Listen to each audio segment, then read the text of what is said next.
শেখ হাসিনা পালিয়ে গেছে, শেখ হাসিনা নাই, শেখ হাসিনা চলে গেছে। দেশ ছেড়ে পালিয়েছেন শেখ হাসিনা।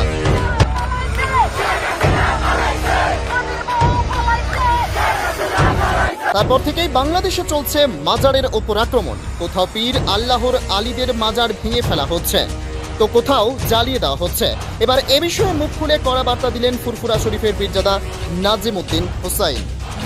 আল্লাহর ওলিদের ওসিলায় এশিয়া মহাদেশের এই যে যারা মাজারের বিরুদ্ধে কথা বলে, যারা ভাঙচুর করে বেড়াচ্ছে, এদের দিকে লক্ষ্য করে আমি বলতে চাইছি, এদের নুগি পড়িয়েছিল আল্লাহর ওলিরা এসে। আজকে কদিনের এই জামাত ইসলাম, আজকে কদিনের এই যে যারা হই হই করে বেড়াচ্ছে, এরা কদিনের? এরা তো এই দুদিনের। তার আগে কি কোরআন ছিল না? এরা কি কোরআন কি নতুন করে তৈরি করেছে নাকি? আর 1400 বছর আগে, 1500 বছর আগে কোরআন শরীফে যে আয়াত, জানারা আল্লাহর ওলিরা সমস্ত বিশ্বের এবং শুধু বিশ্ব নয়, এশিয়া মহাদেশের প্রত্যেকটা জায়গায় জায়গায় পৌঁছে দিয়েছেন।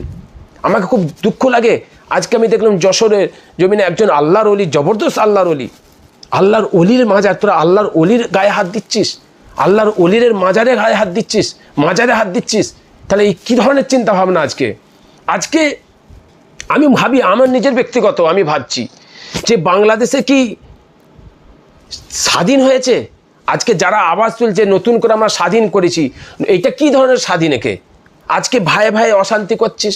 আজকে যারা স্বৈরাচারীর জন্য বিরুদ্ধে তারা লড়ে একটা স্বাধীন করলো, তারপরে তোরা ভাঙচুর, বিভিন্ন জায়গায় অত্যাচার করছে, এই মাজারগুলো গিয়ে ভাঙচুর করছে। এই কি?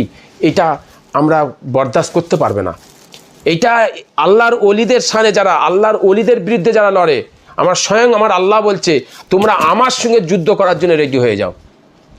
এইটা কি ছেলে খেলাম কথা? যারা ইয়ং ছেলে, যারা পড়াশোনা করছে, যারা নতুন নক্ষত্র, যারা যুবক, এদের এমনভাবে বিষ ভরানো হয়েছে, এমনভাবে বুঝানো হয়েছে, এরা আল্লাহর ওলিদের পিছনে পড়ে আছে, আল্লাহর ওলিদের বিরুদ্ধে কথা বলে, এরা আল্লাহর ওলিদের বিরুদ্ধে বিভিন্ন জায়গায় মানে অপপ্রচার করে বেড়ায়। এটা কি ধরনের? এইটা কি ধরনের মানার স্বৈরাচার? এটা কোনোদিনই মানতে পারেনি। আমি আশা করি আমার বাংলাদেশে, আজকে আপনি চিন্তা করুন, ভারতবর্ষে খাজা মঈনুদ্দিন চিশতি রহমাতুল্লাহ আলাইহে, তিনি এসেছিলেন 90 লক্ষ গায়ের মুসলমানকে মুসলিম করেছিলেন। তারা কীভাবে মুসলিম হয়েছিলেন? তারা মুসলমান কিভাবে হয়েছিলেন? তানার কথাবার্তা, তানার ব্যবহার, তানার ভালোবাসা, তানার সম্মান দেখে, তানার ভালোবাসা দেখে তারা মুসলমান হয়ে গেছিলেন। আজকে মুজাদ্দিদে জামান আমার দাদা পীর রহমাতুল্লাহ আলাইহে, তিনি ইপার বাংলা ওপার বাংলা দিনকে, কোরআনকে, ইসলামকে পৌঁছে দিয়েছিলেন, ঘরে ঘরে পৌঁছে দিয়েছিলেন এবং দিনের কথা বলেছিলেন। বাংলাদেশে কি ছিলেন? মুজাদ্দিদে জামান দাদা হুজুর পীর কেবলা আমাদের বাংলাদেশের আমার মুজাদ্দিদে জামান প্রত্যেকটা বাড়ি বাড়িতে দিনকে পৌঁছে দিয়েছিলেন। তানারা কি ভুল করেছিলেন? তানারা ভুল পথে চলেছিলেন? তানারা আল্লাহর ওলির মাজার জিয়ারত করেছিলেন, আল্লাহর ওলিদের দরবারে গিয়েছিলেন। তানারা কি ভুল করেছিলেন? আর তোমরা দুদিনের এই ফুটো মৌলানা, দুদিনের মৌলানা হয়েছো, দুদিনে একটুখানি পড়াশোনা করেছো, তার জন্য বিশাল কিছু করে ফেলেছো। আজকে আমি এই বক্তব্য দিচ্ছি বলে আমার এই বক্তব্যের বিরুদ্ধে এরা উল্টো পাল্টা কথা বলবে। দুদিনের পড়াশোনা, এদের কদিন পড়াশোনা করেছো তোমরা কি জানো? কতজন জানে? তোমরা আজ দুদিন, তোমার বাপ দাদার লক্ষ্য করে দেখা যাবে, পিছনের দিকে লক্ষ্য করে তারা আল্লাহর ওলিদের দরবারে গিয়ে দিনকে পেয়েছিলেন। আর তার ইতিহাস খুললে দেখা যাবে সেই দিন কোরআনকে তোমার ঘরে পৌঁছেছিলেন এই ওলিরা। আর তোমরা ওলিদের বিরুদ্ধে এইভাবে অত্যাচার করছো বাংলাদেশে বিভিন্ন জায়গায়। হ্যাঁ, আর নাম আসছে কার? জামাত ইসলামের। নাম আসছে কাদের? জামাত ইসলামের। এই কী ধরনের, কি শিক্ষা দিয়েছেন? কি ধরনের শিক্ষা দিয়েছেন? এইভাবে আল্লাহর ওলিদের দরবারে গিয়ে আল্লাহর ওলিদের মাজারের উপরে অ্যাটাক করা হচ্ছে, বিভিন্ন জায়গায় অ্যাটাক করা হচ্ছে। তোমরা তোমাদের জায়গাটা দেখো না, তোমরা তোমাদের নিজের কথা ভাবো, নিজের জায়গাটা দেখো, নিজের এটা করো। যারা অন্যায় কাজ করছে, যারা শিরক করছে, বিদআত করছে, যারা আপনার মেলা করছে, সেইগুলোর যে বিরুদ্ধে তোমরা কথা বলো না।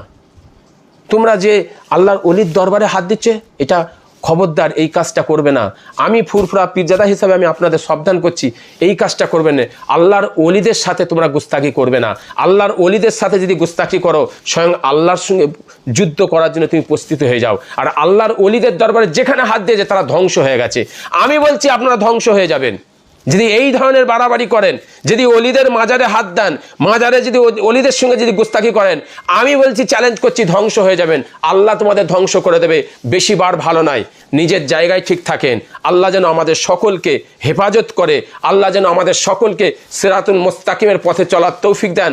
আমি দোয়া চাই আল্লাহ যেন বাংলাদেশকে আবার পুনরায় সুন্দরভাবে একতা, ঐক্য, ভালোবাসা ভ্রাতৃত্বের সাথে চলাফেরার তৌফিক দিক। আল্লাহ যেন সকলে ঠিকভাবে চলে, কেননা বাংলাদেশ একটা আমাদের পাশের দেশ। আমরা ভালোবাসি, আমরা যাই ওখানে দিনের জন্য, কোরআনের জন্য, ইসলামের জন্য প্রচারের জন্য, দিন প্রচারের জন্য আমরাও যাই, ইসলামের জন্য যাই। আমাদের পূর্বপুরুষ, আমার বাপ দাদা সকলে গেছেন, তাঁরা ওখানে দিন পৌঁছেছেন, আমরাও যাই। তাই আমি পীরজাদা হিসাবে সকল বাংলাদেশি ভাইদের অনুরোধ করব, আপনারা নিজেদের মধ্যে অত্যাচার, নিজেদের মধ্যে অশান্তি না তৈরি করে নিজেরা ঐক্য, ভালোবাসা, একতা থাকুন। যে যার কাজ যে যারকে করতে দেন।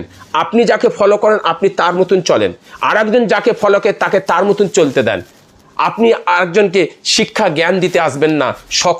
সকলের কাছে জ্ঞান আছে, সকলেই কিতাব পড়ছে, তাকে তার জায়গায় থাকতে দিন। আমি এই পর্যন্ত আমার বক্তব্য আমি শেষ করলাম। আমি সকলের কাছে অনুরোধ করব যে আপনারা ঐক্য, ভালোবাসা, একসাথে চলা তৌফিক দিন। আল্লাহ যেন আল্লাহ যেন শান্তি দেয়, বাংলাদেশে যেন আল্লাহ পাক যেন সুন্দরভাবে সেই দেশকে চালা তৌফিক দেয়।